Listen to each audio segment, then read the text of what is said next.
Welcome to Lahore. Some people also name this city the stomach of Pakistan because it's arguably one of, if not the best food city in Pakistan. I'm going to be spending a few days here and my first day is going to be packed with some amazing food and views. We have finally reached Lahore. First stop, I didn't even have breakfast yet, but we're going to have some Tawa Chicken. I'm here at Haveli, which is a quite popular restaurant because it has an amazing view of the masjid. This is Badshahi Masjid and it was built in the 1600s during the Mughal era. It can hold up to 100,000 people. And the main reason why people come to Haveli restaurant is pretty much the view. The food's good, but the view is the main thing. Tawa is basically just a flat pan and chicken is chicken.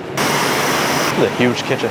So here's the tawa. So this is already cooked chicken. Okay, so they basically barbecue a chicken breast and now they're gonna complete the cooking process on the tawa, which is a flat pan. So the chef here is basically flattening a barbecued chicken and then he's going to heat it up with a bit of water and then he's going to add a chickpea curry along with some clarified butter. He's going to let this absorb all that flavor, set it aside for now, and then he's going to add in some green chilies and sliced ginger. Lastly, he'll plate the chicken and garnish it with the same green chilies and sliced ginger along with a couple of little mini lemons. Now for the second dish, chef is going to be making a dish called Tawa Mutton Keema. Again, Tawa is this big flat pan, mutton is sheep, and Keema just means minced meat. So using these two large steel spatulas, chef here just going to be cooking and mincing the Keema with some clarified butter all by hand. And to go along with the Keema, chef is also going to be cooking down some crushed tomatoes and of course green chilies with the same method. Once the bowl that's covering the Keema starts to dance, he'll remove it, mix everything together with the same method and get everything nice and incorporated with each other. He'll also add some garlic paste and now it's time for the masala. Alright, so after he added in the spices, which was a lot of chili powder, garam masala, some ground cumin and coriander, salt and black pepper, he then adds in some yogurt and some butter, and there's also some green chilies in here along with the tomato paste. And we made sure to tell him to make this one spicy, which is why we're all coughing right now and my nose is a bit runny. And here we have it. This is my first day in Lahore and these are my first two dishes. And you already know with Pakistani cuisine, you can't just have the meat by itself. You need some sort of carb, either rice or a flatbread. In this case, garlic naan. Well, that's good. I like the basin in that it's not that spicy and it's not dry at all. I thought it would be dry because it was a chicken breast and there's not too much fat on a chicken breast. And you can really taste the lemon in the chicken. It's a nice lemon garlic flavor. I gotta try the keema now. Oof. I don't know which one I like better. They're both good. I usually eat beef keema. I'm not used to mutton keema, but the mutton's nice. It's a bit more gamey. Not disappointing at all. Like, this is the first meal of the day. So yeah, this is hitting the spot. If I had to choose, it would be the chicken. All right, so we're done at Haveli's. We're gonna take a little break because I'm pretty full. And we're gonna check out the Wagdah border, which is where the border between India and Pakistan meet. And every evening they have a flag lowering ceremony. So we're gonna check that out. And then on our way back, we're gonna try some Nihari and we're gonna call it a night. Because tomorrow morning we gotta be up and early to get some nice traditional breakfast. This is Wagghdah's Nihari and we're gonna try some famous Nihari here. It's jam-packed right now too. And so Nihari itself is basically slow cooked beef. It's super tender, and they're also going to be adding in the broth that the beef was cooked in along with bone marrow, and on top of that they're also going to be adding some fried oil or ghee. Normally have this for breakfast, which means that after you eat this you're probably going to be getting the itis. I don't usually have nulli. I don't usually have bone marrow with my Nihari, so this is going to be a first for me. And you guys already know I love anything with dough, so watching this guy go sonic fast with his naan skills was amazing. He was here pretty much for hours in front of this hot tandoor, so I don't know how he's capable of doing it for that long. This guy just sweating away at this big pot of Nihari. Everything about this night just feels a bit special. The vibes are right, everyone is hungry and super friendly. We definitely don't have anything like this back in Canada. Lastly, after the Nihari is portioned out, fried ghee with onions and ginger gets poured on top. Please don't try this at home unless you want your house to burn down. And that's pretty much it. Now with something like Nihari, you want to eat it with naan because it can just soak up all that flavor. A lot of people say this is just oil, but it's flavored oil. It's so delicious. And on top of that, we have bone marrow, which I've never tried in a Nihari before. That's super fatty.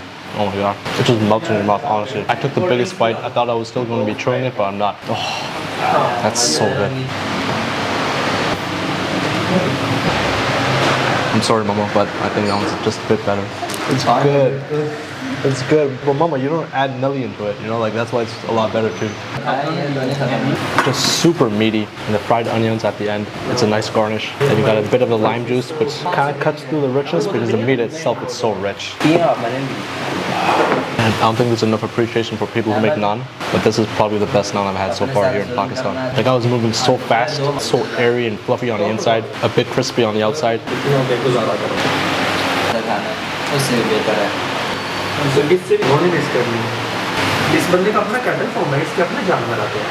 I'm so full, but I still want to eat more. Just look at that bone marrow. Holy. Naan bahut acha hai.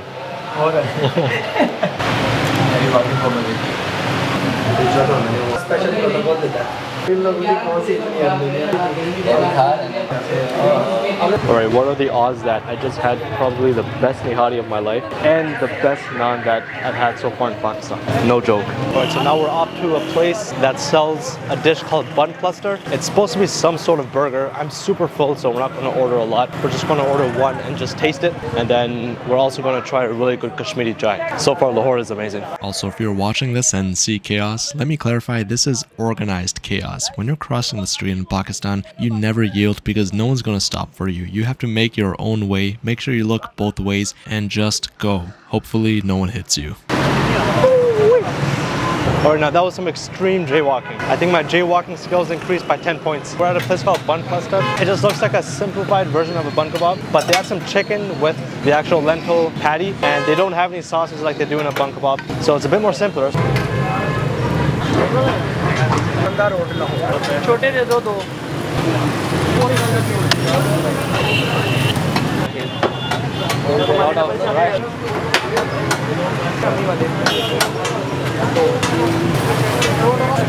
Oh, you hold that?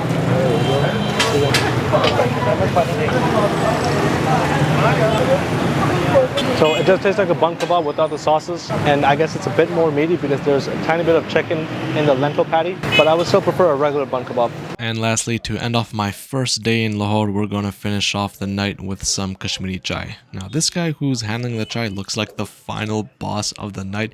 Just the way that he's sitting here, like, I don't think you want to mess with this guy. But regardless, Kashmiri Chai is basically Kashmiri green tea leaves that's boiled in water, and then baking soda is added, which causes a chemical reaction and makes the tea turn dark red. So when you add milk, it turns into this nice pink color. Traditionally, Kashmiri Chai just has salt added into it, but this style has sugar instead of salt, and they also add some cardamom and cinnamon into the tea, along with garnishing it with crushed almonds and pistachios.